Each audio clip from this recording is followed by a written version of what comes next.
Hello, everyone. This is Trip, and this is the first lecture of A Lenten Journey with John Dominique Crossan. I'm real excited to get to do this with you again, Dom. And this time, we're digging into Paul the Pharisee, based on your brand new book, which obviously we encourage everyone to go get a copy. And after watching each of these visual lectures, we want to make sure you send in your questions for the live stream. So all you have to do is respond to any of the class emails, and we'll collect the questions, uh, attach them to the week we talk about that topic, and then you'll be able to join live and see Dom, answer all the questions you've ever had about Paul. Just nice, clear, final, absolute answers, right, Dom? Oh, yeah. For the moment. For the moment. Yeah. Well, I'm very excited about this, but since this is a lecture time, I'm going to turn it over to Dom and let him guide the presentation. All right. So when you're ready, go to our first slide. And this is the first, as Tripp said, of 5 lectures. You can see the title, official title, Paul the Pharisee, Faith and Politics in a Divided World.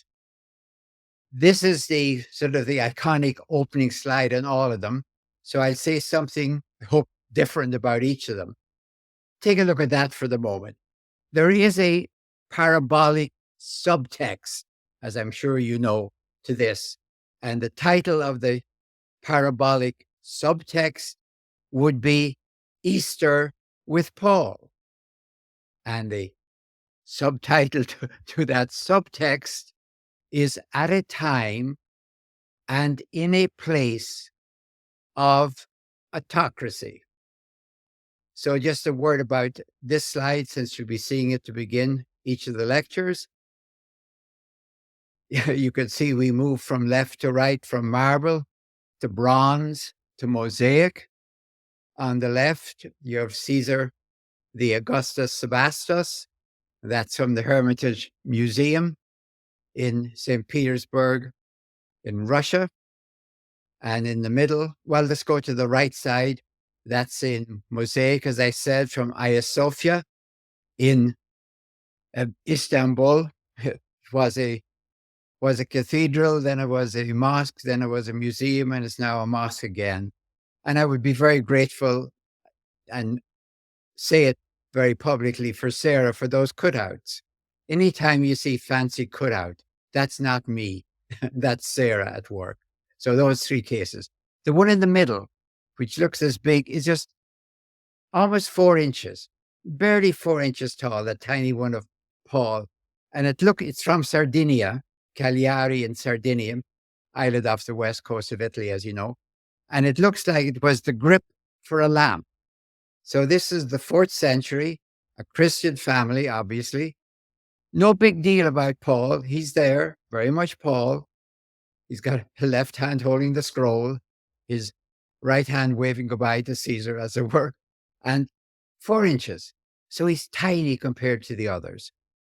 All right, moving then to the second slide. I'm also going to have this slide in all cases because it raises a second major theme. I want to keep like a substream going through the whole 5 lectures. It's the question of relevance.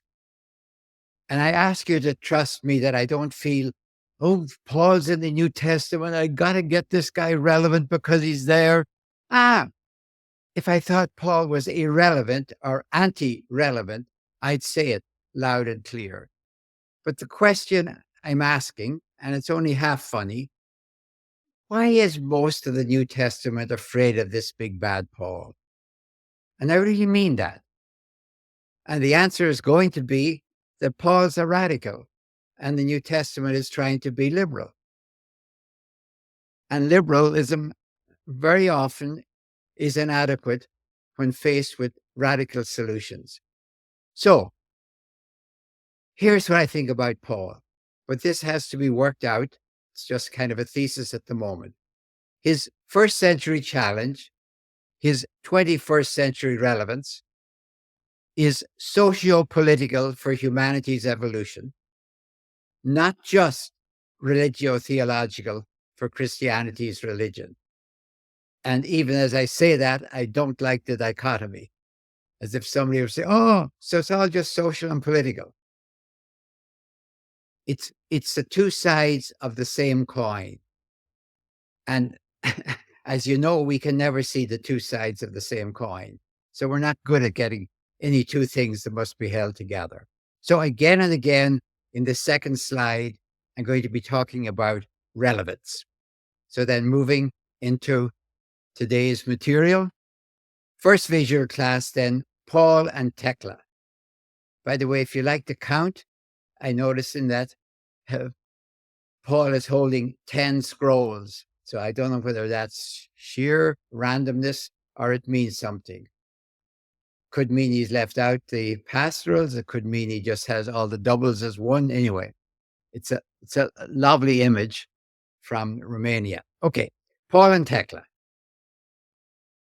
I'm talking about the visionary response of Thecla to Paul.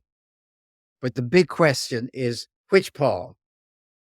So the first thing we're going to ask before I get to Thecla is, will the real Paul please stand up after 2,000 years?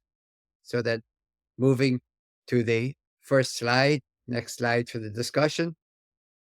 This is an image. Sarah and I were in Tarragona in Spain. It's the capital of Roman Spain, Taraco it was called. And we were there in 2011 and 2019. First time we went there, we were taking a day trip out of Barcelona. We arrive in front of the cathedral, spend the day with Thecla, closed for renovation. So we had to go back in 2019. But there was a seminar going on, and this was the image of the seminar. There were two full-length pictures. And I loved it because if you look at her finger, just her finger, she is saying, let us say politely, oh, it's not about me, it's all about Paul.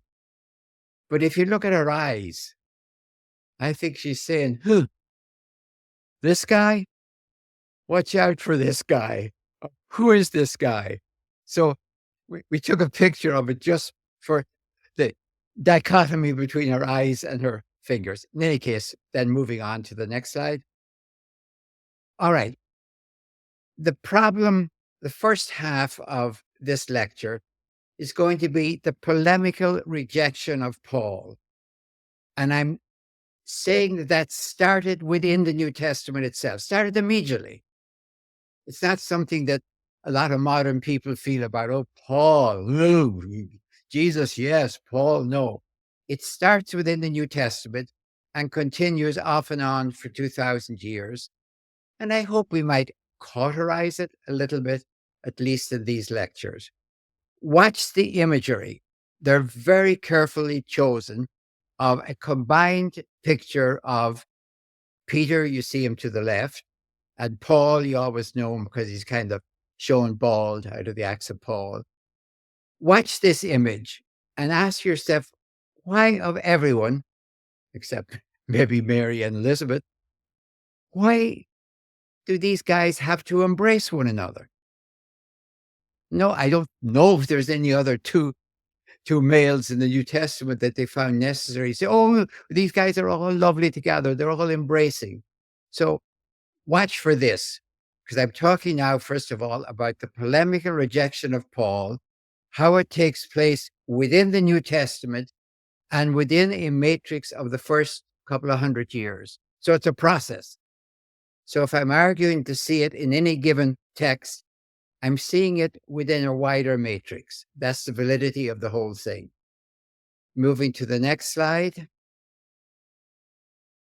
This is just another example, as you can see on the image. It's from a Christian belt buckle, an ivory belt buckle, from Castellamare di Stabia, Naples. Now, this is from the 400s, so nothing to do with Vesuvius. I'm going to be talking about, this is a very carefully chosen word, petrification. I'm talking about the petrification of Paul, and I'm punning widely on that. He petrifies the New Testament. He scares the living daylights out of it. That's why they have to reduce him as fast as possible from being a radical to being a liberal. And of course, being a conservative and a reactionary, but that's. And petrification, they're petrifying him, Peter-fying him. They're reducing in every way possible to to Peter and Paul, never Paul and Peter, Peter and Paul, like Romulus and Remus, the pagan hero twins of Rome are Romulus and Remus. Now we have Petrus and Paulus. So petrification. And it's done in different ways. The first one is by forgery. Let's call things by their proper name, because we have enough smiling lies at the moment, so it's forgery. The creation of pseudo, post, and even in certain matters at least, anti-letters of Paul. And I would think most of our audience would know about this, but I want to look at under the matrix of petrification. So moving to our first case. All right, the radical Paul, he's the one who said no longer Jew or Greek, no longer slave or free. And if there's no longer slave or free, there goes the whole Roman slave economy. That's why it's socio-political as well as religio-theological, no longer male or female. Denies the major ascendancies, the major discriminations as old as Aristotle. Now, look down at what happens. Those are in the 7 authentic letters of Paul: Romans, Galatians, Corinthians 1 and 2, Philippians, Philemon, and 1 Thessalonians. By consensus, if you want to know Paul, that's where you go. But I would say the other letters are equally important because they're opposing Paul. But somebody opposing somebody tells you a lot about them. What do they find they really can't stand? What do they find that's not, ordinary, but maybe, as I said, radical? So I'm looking at the conservative Apostle Paul. That is in Colossians, Ephesians, and 2 Thessalonians. And I'm focusing on what he says by addressing wives, obey, husbands, love. Now, I call that conservative because if I was a classical Roman paterfamilias and reading that, I would say, listen, Paul, don't you dare talk to my wife. Don't you dare address my wives. You tell me whatever you want, and I will tell my wives. And the same thing down below. Paul addresses slaves directly and masters, and he demands rights from both. Now, we might say, well, husbands love, wives obey. That's not a fair balance, but it's a balance. And again, paterfamilias in the Roman would say, don't you dare talk to my slaves. Even in one of these letters, don't you dare address slaves. You talk to me, the master. I will tell them if I agree with you. So that's conservative. Because, as I say, for a Greek paterfamilias, it's already a bit too liberal. Now, the reactionary Apostle Paul, that's in 1 Timothy and Titus. That's beyond conservative. Because, you see, they're not addressed. Let a woman learn in silence. Tell slaves to be submissive. They're not addressed, and there's not reciprocal obligations, however unequal. There's nothing about what husbands should do or what masters should do.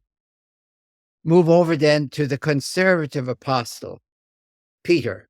Again, in 1st and 2nd Peter, pseudo letters, obviously. He's talking again to slaves, doesn't talk to masters. He's talking to wives and husbands. Again, I call it conservative because at least with wives and husbands, there is the same obey consideration. So there's at least reciprocal obligations, even if unequal. And slaves are addressed, but not masters. So I consider that there's influence. I don't think I can prove this, by the way. I'm not sure anyone can disprove it, but I'm looking at it as part of a pattern of the Peterification of Paul, the petrification. So moving to the next one. Next slide. Okay, I use again this belt buckle because it fascinates me, to be honest with you. And it's a lovely piece of ivory. Notice, by the way, that when they embrace, you can see Paul, of course, to the left, Peter to the right. They are embracing, of course, but it's always Peter who kind of outer embraces. It's, he's embracing more than Paul. It's, if you were describing it, you would say Peter embraces Paul, who embraces him back. Anyway, the second case of petrification. This is insertion. In the original letters of Paul, I'm raising the issue, are there insertions in our present authentic letters that come from this process, this wider matrix of Peterification, petrification? So let's look at examples. Next slide, then. A first case, and it's a well-known one, in 1 Corinthians 14, 33b to 36. I indented because if you're reading down from the top to the bottom on the left-hand side, the subject is prophecy and how to handle people in the community when everyone wants to speak in tongues at the same time. And all of a sudden, and you see it's indented even in the New Revised Standard Version, put in parentheses because there is evidence in the manuscript changes that this was inserted, probably some scribe who is copying down Paul, and he's going along about order in the church, and you don't want everyone talking at the same time. So, if you want to speak in tongues, take your time. And all of a sudden he thinks, well, my problem really is not with people speaking in tongues, it's with the women speaking. So in he puts this insert. Where is it coming from? I think it comes from Peter. I'm sorry, from Timothy. First Timothy. Let a woman learn in silence. And this is, of course, the quotation which for most people, if they do, condemns Paul as a hopeless misogynist. I think it comes from Peter into 1 Timothy and from 1 Timothy into Corinthians. I think this is an example of the Peterification, if you will. So moving to the next slide. And by the way, I admit that, it'd be very hard to prove these, except I'm seeing it as part of a wider matrix of a whole process of getting Paul back under Peter, as it were. Okay, the second case, I put question marks on it. For years, I've read this thing that everyone knows in chapter 13, 1 to 7. And I am reluctant to say I don't think Paul wrote this. I think it's an insert because people will say, oh, you just don't like it and you're making up stuff. And if you don't like something, you leave it out. I'm willing to say if Paul actually wrote this, now I'm being delicate and looking for nice language, it is the unwisest, the most imprudent thing Paul ever wrote. I won't say stupid, I won't say moronic, but that's what I'm actually thinking. And the problem with it is not at all that he says, pay your taxes. I think if you ask Paul, should we pay taxes? He'd probably say, oh, of course, pay your taxes. We're not going to die for taxation. It's, I mean, it could be wrong, but the problem I have with, for the Lord's sake, accept the authority of every human institution, whether of the emperor as supreme or as governors. Honor the emperor. I can't understand how that, I'm sorry, reading Romans, how he would say there's no authority except from God. Whoever resists authority resists what God has appointed. Rulers, archontes. That's what he called those guys in 1 Corinthians when he said they didn't understand the what was going on, and they would never have crucified the Lord of glory, the archontes, the rulers. I am no problem with him saying, pay your taxes if he said that. The other, I just can't understand Paul. It's like if somebody produced a letter for me today, allegedly by Martin Luther King, saying, well, if this nonviolence doesn't work, we always have guns. I just don't believe it. You'd have to really prove this one to me. So with question marks, I'm going to say this is another example of what you have in First Peter: accept the authority of every human institution, no questions. And I think it's coming into Paul as part of the Peterification. Moving to the next slide. And here's where I really begin to see it very, very forcibly. The ascendancy of Peter over Paul, and then the attempt to get them reconciled, because, of course, everyone who has read Galatians knows that Paul called Peter a hypocrite. Oops. And that the best First Peter could come back, or Second Peter, is that, well, Paul says some weird stuff that people might misconstrue. So the third case of the Peterification is, first of all, events, then the vocation itself, apostle to the nations, and then at Rome. So let me move to the next slide. Okay. This is the strangest thing. Oh, first of all, let me look at those images. Most of the images that I'm showing you have been taken and then processed by Sarah. We spent a whole couple of days in Palermo for the magnificent Norman mosaics. Look at those two images of Peter and Paul. One is from the cathedral in Monreale. That's the one to the left of your screen. And the other is from what's called the Palatine Palace. That's the court chapel in the Norman Palace in Palermo. I'm just putting them there because they amuse me. The one to the left, kind of, look at Peter. Look at Paul. Paul's kind of in front of Peter. Can you see it? His left shoulder is really encroaching. So he's really sort of kind of addressing Peter. His hand is up. He's teaching. It's like Peter is saying, oh, I get it, Paul. I see it. And then you look at the other one to the right. Peter is much to the front. Paul is kind of holding on to him, and like he's asking him, what's going on? So I'm using those as illustrations. If you're talking about Peter and Paul, how come we never get Paul and Peter in the Acts? So I'm focusing now on the Acts, and we're going to see a lot more about those, of course, in the second lecture, which will be on Paul and Luke. But in the Acts, we get a series of events that happened to Peter and that happened to Paul. The same type of event. But they always happen to Peter first. If you're, reading fast, the first impression you get is, oh, this is really nice. This is the Acts of the Apostles. This is about Peter and Paul.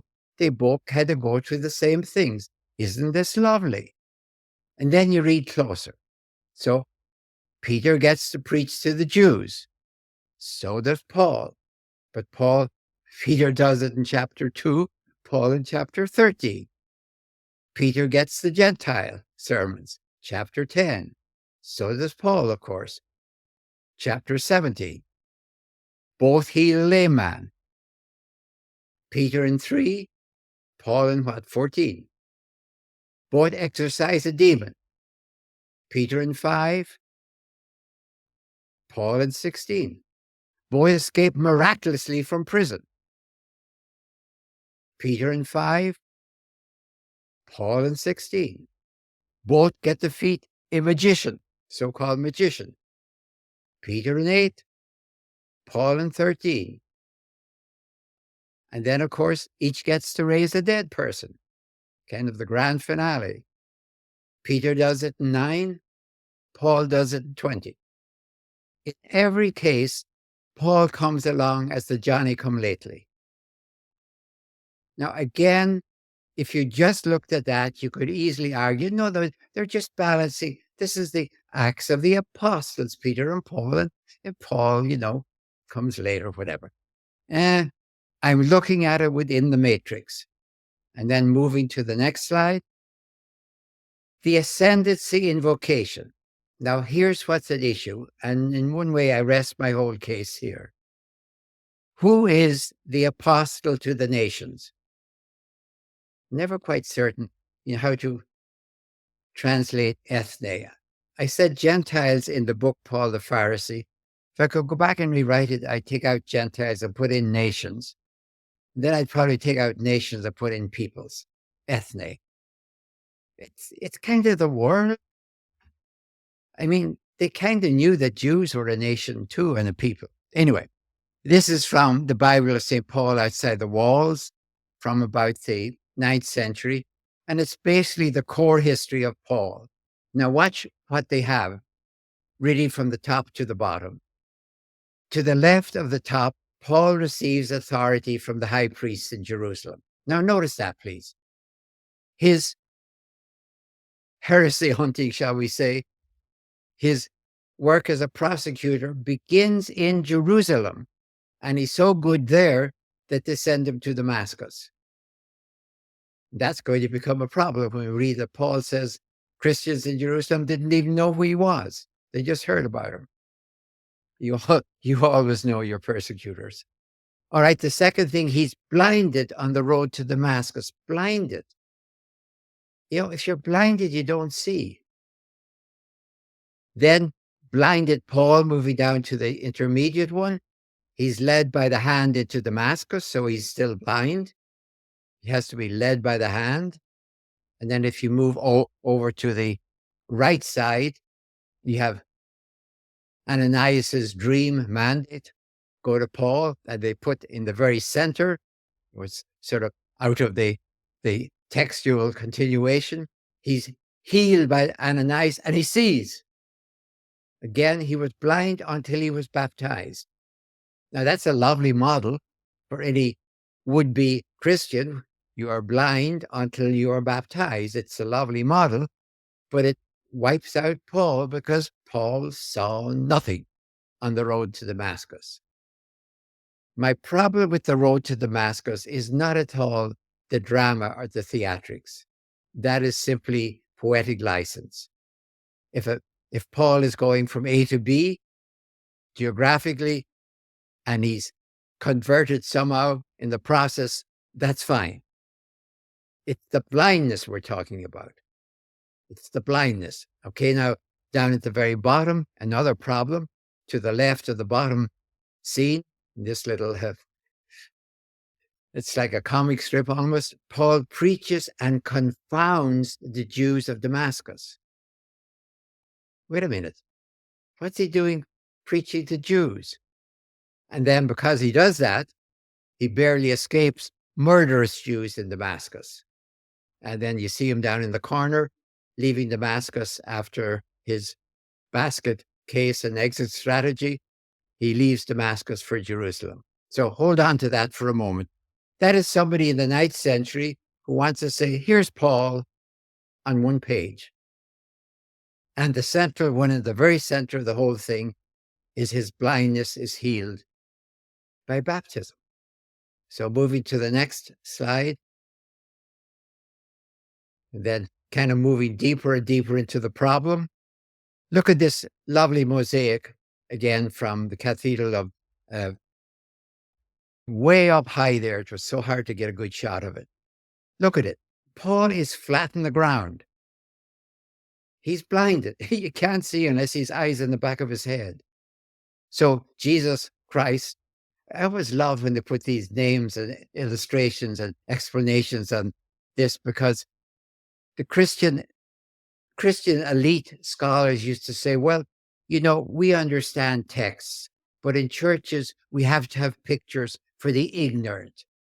Well, if the pictures are for the ignorant who can't read, whom are the texts that says this is Jesus Christ abbreviated? For whom are they? Anyway, textuality and imagery are part of the gifts of our humanity. Don't let anyone take one away from you. Anyway, that's Christ. Paul can't see him. He's blinded. He's fallen to the ground. Moving to the next one. Now, here's what's at issue.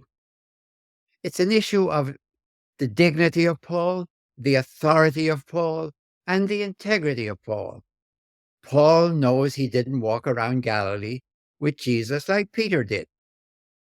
And he takes care of that with a rather dismissive, defensive statement. Well, even if we knew him in the flesh, we don't know him that way any longer. He's a bit embarrassed by it. But his authority comes from his vision of Jesus. And that's, of course, the beginning of the Acts. So also for Peter. So Paul insists, am I not an apostle? Have I not seen Jesus our Lord? Just like the other apostles. Seen. It's a vision. It's not an audition. It's not a hearing. It's a seeing. Those who were already apostles before me, he said. Okay, he gives them priority, but not authority. Take away that from Paul, and you wipe out half the New Testament. That's just us talking. Christ appeared also to me, ophthe, was seen to. I am the least of the apostles, sure. But even if you're the least, you are one. Paul lives and dies on having seen the Lord. Take that away, and he's just a big, wide-traveling missionary. A missionary sent by the Jerusalem church or the Antioch church. A great missionary if you want, but not the apostle. That means sent by God, apostoline, sent by God to the nations, to the peoples, because I have seen the Lord. Now look what Luke does to him in that picture. First of all, he doesn't even recognize the voice. He has to ask, who are you, Lord? So even as an audition, a hearing, I was going to say a hearing vision, if you know what I mean, a hearing revelation. He doesn't get it. Who are you, Lord? In each of the 3 times. And of course he doesn't see Christ. Look at how it's pounded. Saul, though his eyes were open, could see nothing. So they had led him by the hand into Damascus. 3 days he was without sight. Ananias laid his hands on Paul. Immediately scales fell from his eyes. Sight was restored. Got up. Baptized. Oh, it's lovely. As I said, it's a lovely model for any Christian. You're blind before and you get your sight in baptism. It's not Paul, and it wipes out Paul's dignity, Paul's integrity, Paul's authority. He is simply, for Luke, let me put it as bluntly as possible, he is not the apostle to the nations because, quite simply, Peter is. Moving to the next slide. All right, just another visual ones. And in case you don't know what they are, in these magnificent mosaics in Palermo and Mariale, they explain exactly what it is above. Once again, you can see Paul is knocked to the ground. He's blind. He's groping with his hands, and he has to be led by the hand. This is in the left image into Damascus. And again, in case you don't know, the words are always there. That again, he's baptized, and that's when he gets back his sight. All right, moving to the next one. So here's what it is. If you look at Paul for Paul, Paul in Paul, Paul by Paul, here's what Paul says. When God revealed his son to me so that I might proclaim him among the nations, the peoples. I can't remember whether the Revised Standard Versions said, the New Revised Standard Version said Gentiles, and I just changed it. But anyway, I went away at once into Arabia. Afterwards, I returned to Damascus. Now, again, what did he do? He's sent to the nations, and he goes to the nations. He goes to the closest ones around, Arabia, the Nabateans in Arabia. They're like the closest Gentiles, if you want, you can find to Damascus. And they speak a variation in Aramaic, and they're circumcised. So maybe they're the obvious ones to go for all sorts of reasons. What does Luke say? For several days in Damascus, he immediately began to proclaim Jesus in the synagogues and confounded the Jews who lived in Damascus. Nothing at all about Arabia and the Nabateans. That is wiped out completely. The first 3-year mission of Paul, well, to be fair, Paul doesn't want to talk much about it because it was obviously a dismal failure. So he just says, well, I went to Arabia and then got back to Damascus. Kind of, let's go over this fast. But at least Luke wipes out his mission. You go to the Gentiles. No, he goes to the Jews. And this is something we're going to have to be watching all over the Acts, and we're going to see a little bit maybe back in the first volume as well. So moving to the next slide. And the caption in Latin here. This is, I think the preceding one was in the court chapel in Palermo of the Normans. This is in the Cathedral of Monreale. I rather love these because usually they caricature Jews. Paul's not a Jew, of course. He's made out as if he were a Christian, not a Jew. But these aren't caricatures. These are other Pharisees. They're debating with Paul. It's an honorable debate. And it says here, Paul, disputing, confounds the Jews. This is a quotation straight from the Acts. Again, instead of going to the Gentiles or the nations or the peoples or anything you want to call them, meaning the Nabateans in Arabia. And I wouldn't think of Petra, though it's hard if you've ever been to Petra, not to think of Paul walking into Petra. He's probably much closer than that. In any case, that's all in the book if you want to read about it. He confounds the Jews. So Luke is taking away from him the revelation and the vocation to be the apostle to the Gentiles. He goes to Jews. Moving to the next slide. All right, watch this one even. The ascendancy in Rome itself. Look to the right first. This is when Paul finally arrives in Rome in the Acts. He says, we came to Rome, the believers, I'm sure without checking in the Revised Standard Version, probably has Adelphi, the brothers. Let me stop for a second. I do understand when the New Testament has Paul address the congregation as brothers, when we know quite clearly there's women and men in the congregation, and you're inclined to say sisters and brothers. But there is a reason for saying brothers, because in a family, the brothers always stay together. The sisters leave and join other families and have to be loyal to other families.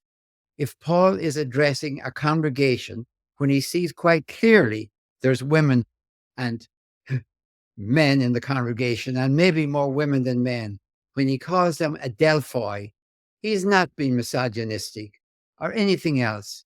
He's addressing them as you are committed to one another forever. You don't lose your brothers.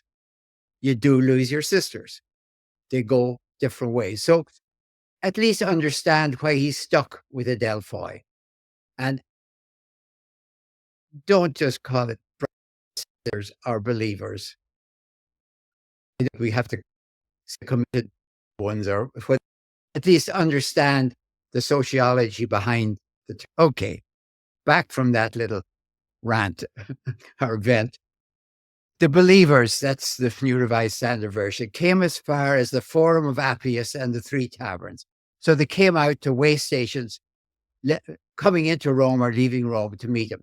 Now look what the caption in Latin to that picture says. And of course, as I'm showing you again and again, you have Peter to right, embracing.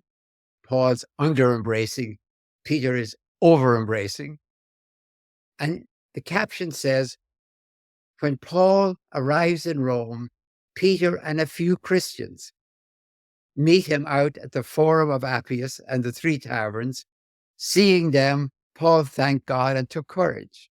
On seeing them, says the Acts, Paul thanked God and took courage. If you were reading that, you would, on the left, I mean, the Latin caption, you would take it for granted that Peter was already in Rome before, and he came out and greeted Paul. You could say, well, that's very respectful. Peter came all the way out to greet him. Yes, but he was there before. Luke leaves it hanging as if Paul brought Christianity to Rome. Of course he did. You read the Acts that come out to meet him, but you kind of almost think it's the grand finale. And of course, I don't quite know who the other person is, possibly in a late image. It could be the Bishop of Rome, as it were, witnessing it. So usually whenever you see Peter and Paul embracing, you'll notice there's tends to be witnesses, tends to be somebody else looking on. So moving to the next slide. Again, this is a caption in Latin. See the witnesses? This is a different one. Again, I'm going backwards and forwards between Palermo and Mariale in Sicily. Again, the two witnesses. Now here the Latin caption says, Paulus veniens Romam, pacem fecit cum Petro. Here Paul comes to Rome and he makes peace with Peter. He makes peace with Peter. So Paul is the problem. He's got to make peace with Peter. But again, Peter is accepting it. And I think we have one final slide in this series. Okay, now here's the grand finale. Now I've got back to my initial slide from Vatopedi, the monastery on Mount Athos. Way back. Okay, this is a, what shall I call it? A footnote. Sarah and I, okay, I know. Sarah and I got to Vatopedi on the eastern slopes of Mount Athos. The monastery is right there, in a boat. I got to go ashore, of course. She did not get to go ashore. In fact, she huddled in the boat, kind of under a blanket, but at least got to Mount Athos. All right, anyway. Footnote. Peter is apostle of the nations. This is the summary. And this is from the Acts of the Apostles. It's already there. Paul is simply not the apostle of the nations or the peoples. Read the right side first, because that's what everyone knows. We all know that. It's said 3 times in the Acts of the Apostles that Paul is the apostle. Well, at least the story is told. Let me put it this way. The story is told 3 times. The event is told in Acts 9. Then Paul gets to report it in Acts 21 to his fellow Jews. And then Paul gets to report it a second time in Acts 26 to the Roman officials at Caesarea Maritima. So 3 times you're told that Paul is not the apostle to the nations, but blinded. Now look at the alternative, the petrification. Peter is the apostle of the nations. The event is told in Acts 10. He's the first one that accepts Gentiles. Then he reports it. Peter reports it in Acts 11, 1-18. And he gets a second report. And by report, I mean verbatim account. In Acts 15. In Acts 15, we'll see this again, probably in our second lecture on Paul and Luke in more detail. In Acts 15, it is Peter who announces, in effect, I am the apostle of the nations. What the axe does to Paul's integrity, dignity, and authority is make him the greatest long distance missionary, but wipes out completely all that he holds crucial, that he is experienced from a revelation of the Christ and called by that vocation, called by that revelation. The revelation really is a vocation. It's organically linked, as it were. It's not Christ is revealed to him, and then, oh, by the way, you're the apostle to the nation. The revelation and vocation are, as again, two sides of the same coin. All right, now that's my summary of Paul. Scholars always agree that when you're confronted with Paul in the Acts of the Apostles and in his own letters, go with the letters, and then having ushered Luke out the front door, they bring him back not only to the back door, every window, but every crack between the bricks. So, which Paul? Moving then to the next slide. All right, turning now to Thecla. Which Paul? And yeah, Thecla doesn't accept Paul blindly. That's why I played with that finger and eyes in the opening image. Paul, for example, tells her, well, I don't want to baptize you because maybe you won't be faithful the next time round, which is indescribable. And she, in effect, doesn't get mad at them, doesn't get annoyed, baptizes herself, and God approves completely. We'll see that. Okay, so now, the solution to Paul is the critical acceptance of Paul. That's what I think we're called to do. We're called to be critical. I don't mean dismissive. I'm not dismissive of Luke. I know what Luke is doing, and we'll see more about that in our next lecture. But what he's not doing is giving Paul his dignity, as I said, his authority and his integrity. So watch now Thecla, moving to the next slide. And in the last, maybe 2 decades, Sarah and I have gone to 3 major places to see Thecla. And that's why you're getting three major places about Thecla here. Where we didn't go, you're not seeing, but we went to what we thought were the most important places in Turkey, in Spain, and in Syria. All right, this is an image in a cave at Ephesus. It's called the Cave of Paul. I call it the Cave of Thecla. Fair enough. What you see, of course, is the opening scene. Thecla is inside looking out the window because she is a nubile virgin. Both those are equally important. Or if you prefer, she's a 13 or 14-year-old teenager. And she's taking on the Roman Empire. Sometimes even grown men don't have the courage to take on an empire, but at least now we're looking at a teenager whose attitude is directed at the Roman Empire. Thecla, you can't see it very clearly there, but as you're facing her image, I think you can't see it there, but up to the left of her head as we face it, Thecla is written there. Paulus, you can see, he's seated, his book is open, that obviously is Paul the Pharisee, he's reading it, obviously, and his hand is raised in teaching, 2 fingers separated from 3, 2 natures in Christ, 2 persons in the Trinity, the classic Byzantine teaching, and it's Paul, the bald. The fascinating thing is the woman to the right is Thecla, who is the mother of Thecla. And in the text, she kind of betrays Thecla, and Thecla has to get a substitute mother in her place. But here she's standing, and she is, if anything, taller than Paul. Paul is seated, granted. But usually less important people are smaller in these sort of mosaics. Secondly, her hand is raised in an isomorphic form with Paul. She's teaching again with 2 fingers up, 3 fingers closed.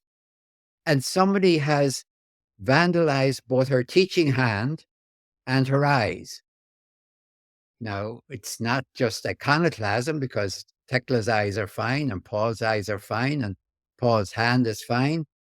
I think this could be somebody who says, well, Thecla is, well, this would have to be somebody, I think, who drew this picture, who knew a different tradition than the one in the text. He did not know that Thecla was supposed to have betrayed her. And somebody afterwards either knew that story and damaged her, vandalized her. But I'm still fascinated by the fact that her teaching hand is vandalized, not her eyes. That's somebody who's saying she doesn't have the right to teach. Almost as I said, like Paul. But if Thecla is right, then Theoclia has the right to teach. So we visited that cave on the Bar Crossing pilgrimage. We brought 30 people, or all of them who could do it, up the cliff to see that cave, up the side of the mountain to see that cave. And it's a fascinating cave. So I'm using it as my illustration to remind us that the acts of Thecla, traditions about what happened to her at Iconium, central Turkey, and Pisidian Antioch to the west, are the first chapters in the Acts of Paul, dated from the end of the 2nd century. Okay, let's continue to the next slide. Here's why she is so important. And even if she is a real person around whom legends have accrued, that's still important. She's worthy of legends. And if somebody argues she never existed, that makes her an archetype. And archetypes are even more dangerous than legends. Because here's good old Tertullian, who could never write without using acid instead of ink. If the writings which wrongly go under the name of the Acts of Paul claim Thecla's example as a license for women's teaching and baptizing, so women were using this to prove that they could teach and baptize. If she could do it, so can we. Wow. How credible is it? And then he quotes that thing from Paul. So he uses the quotation from Paul, which you've just seen, probably comes from Peter, and uses that to say Paul could never have done this. It's a kind of a very indirect argument. He doesn't say, for example, there was no such person as Thecla. Anyway, the cult of Thecla shows how important she was in Stephen Davis's book. Look at the subtitle, A Tradition of Women's Piety in Late Antiquity. Moving then to the next slide. And I'm going to take you through Tarragona, which is, the city of Tarragona is always dedicated to Thecla. So is the cathedral. And it's built, by the way, on top of it, the Temple of Roman Augustus, of which some bits and pieces are left over in the quadrangle. We're going to be looking at the altar, the white altar there, and the main altar, because that's where I'm taking my basic life of Thecla from. Moving to the next one. And they have it set up now. As I said, when we went in 2011, it was closed. 2019, it's set up really so you can take very good pictures. You can get very close. Obviously can't touch, but you get much closer than you used to be able to the altar, which tells a life of Thecla. The central image is Christ greeting Thecla in heaven. It's dated from 1220, and what's called the predella. That's that scene across the bottom of the backdrop behind the altar. It usually has scenes from, say, the life of Christ or the saint. There's 6 scenes there from the life of Thecla, and that's what I'm going to be using in what follows. Next slide, then, please. So the first scene, at Iconium, Paul preaches celibacy. Now, please understand celibacy.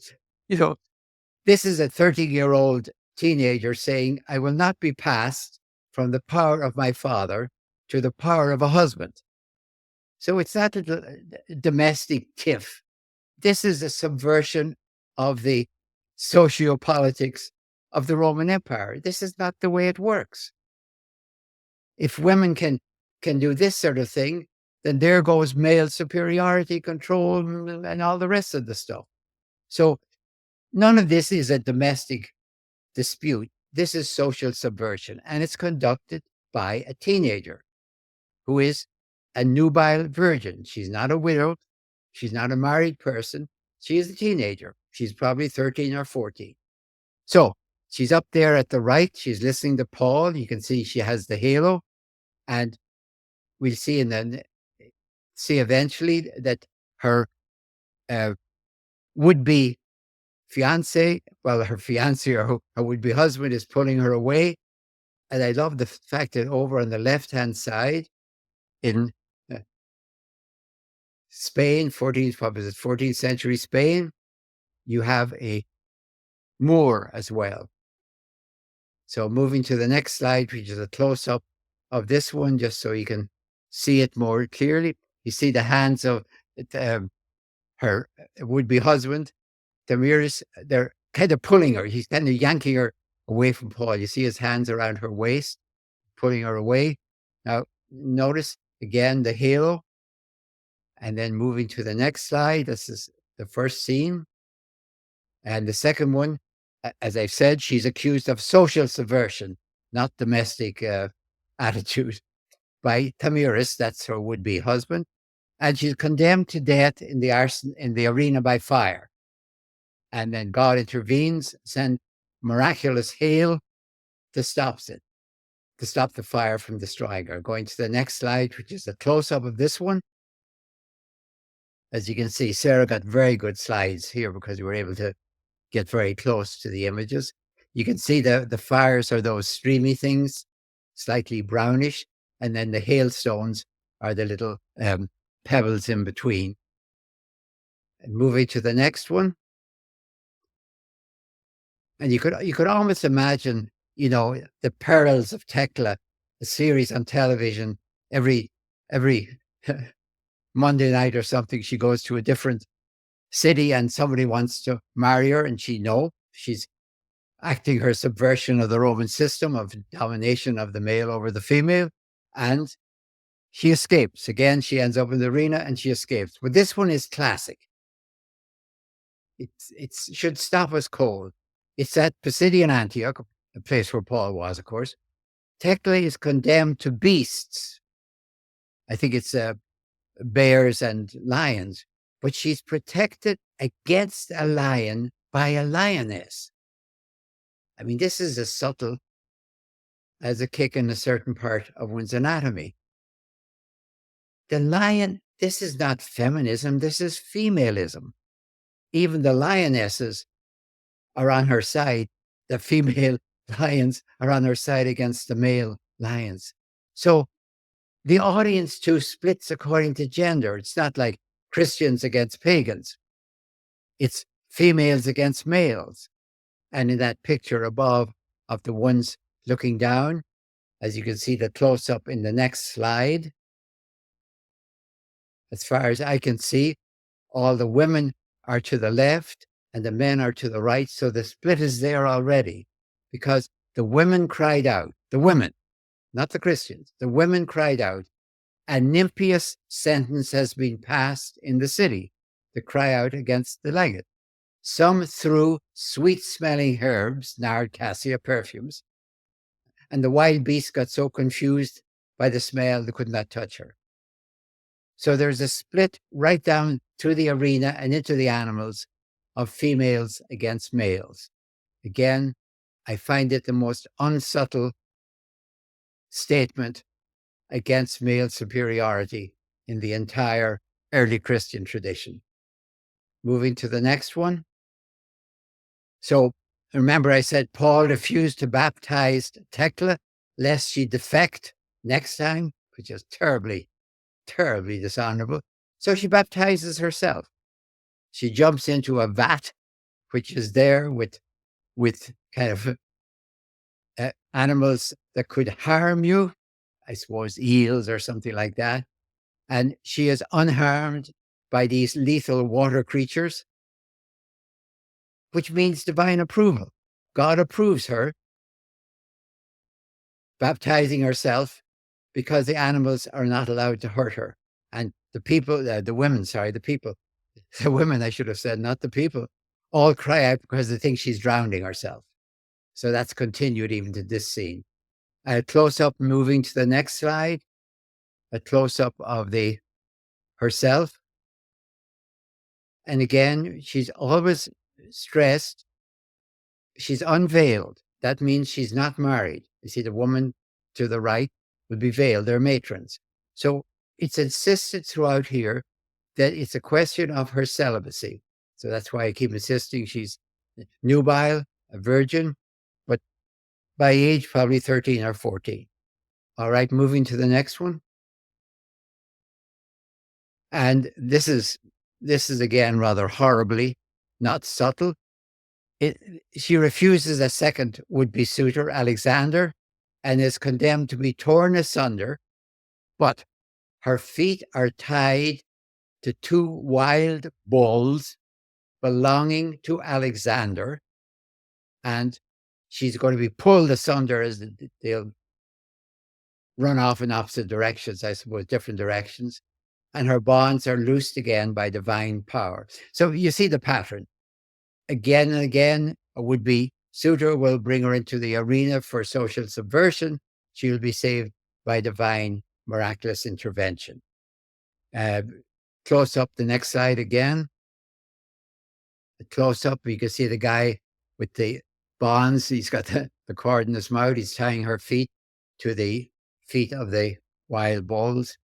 And then moving to the finale. In this case, in the next slide, the story is that the bishop in 1320, the Archbishop of Tarragona, received as a gift the arm.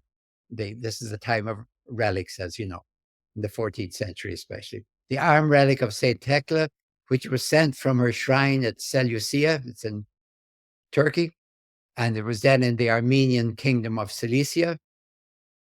And it's said to her, you can see, moving to the next slide, the Archbishop is accepting the arm, and then there's a whole side chapel dedicated to the arm. So I think if you would go to the next slide, please. This is something that was just lovely, and it's here because it's lovely. Sarah and I, in fact, the four of us, Marcus, Marianne, the late Marcus, and Marianne Borg, and Sarah, myself, were in Syria in, I guess it would have been May of 2010, which is about the last time you could go in without a flak jacket. And we were planning to take 30 or 40 people into Damascus in May the 1st of 3011. We were going to bring them there on a tour, Paul from Damascus to Ephesus. Spent 1 week based in Damascus, 1 week based in Ephesus. And on April the 1st of 2011, we decided suddenly we're going into a civil war, not into street demonstrations, and made a very fast rerouting. And we went with Paul and our 30 people or 30 or 40 people from Anatolia to the Aegean. All of a sudden, Syria had to be left off. But in our experience, here's something that happened in Ma'alula, Syria, which speaks, by the way, as close as you can get to the Aramaic of Jesus to this day. So it's about, 30, 40 miles north of, 36 miles northeast of Damascus. Should read myself. All right, moving into it. The story is that Thecla was attacked by two would-be rapists, and the mountain opened up, let her into the mountain, and closed up behind her. That's the legend. Now, there is a kind of a gap, a cleft between two high hills, if you want to put it that way. And it's narrow enough in some places you could reach out your hands and touch both sides. So you walk through it. And moving to the next slide, took us about 15 minutes to walk through this gap. I'm just showing you a couple of movies. The next one, too. Sarah at Work Again, of course. And the next slide as well. What fascinated us about it is we're there around 3 o'clock in the afternoon, and we met a whole group of females, well, students from an all-female school who were coming to the gap to their homes in the opposite direction to us, and all wanted to stop, of course, and practice English with us. And to our shame, we couldn't practice Arabic with them beyond the marhaba kifalik and a couple of words. But what was lovely about it is they were some in normal dress for us, some were in special dress. They, they were accepting of dress. They were friends. And it was, both were lovely, quite frankly. It was not a case of, oh, we preferred one to the other. We thought it was lovely to be able to talk to these young kids about probably about the age of Thecla, in the gap of Thecla. And then going to the next slide, when you came out the other side, and by the way, some things like this can make the two religions, Christians and Muslims, meet in a way that they can't meet elsewhere. They meet around Thecla. Okay. So when you come to the gap all the way, you emerge into the convent of St. Thecla. It's a convent, a monastery for females, in other words. It's called Mar Thecla, and it's in Ma'alula, Syria, as I said. So moving then to our final slide, it's a kind of a mysterious one, which we both love, Sarah and myself, of Thecla. And I want to leave it with you as the summation of this whole first lecture. If all you know about Paul is what's in First Timothy or Titus, and you've written him off because he's a misogynist, then I'd ask you to look at this picture, because at least in the 2nd century, whether she is a actual living female who has been legendized or an imaginary female who's been archetypalized, this is Thecla. And she is a teenager standing up against an empire, and she finds Paul useful. She is smart enough to take a good look at Paul and say, this I can take, and as it were, all of Paul, let us say by then, and this I will not take.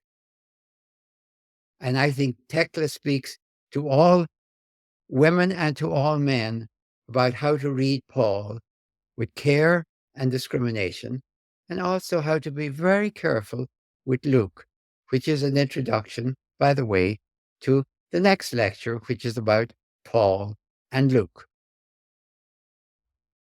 All right. Thank you, Dom.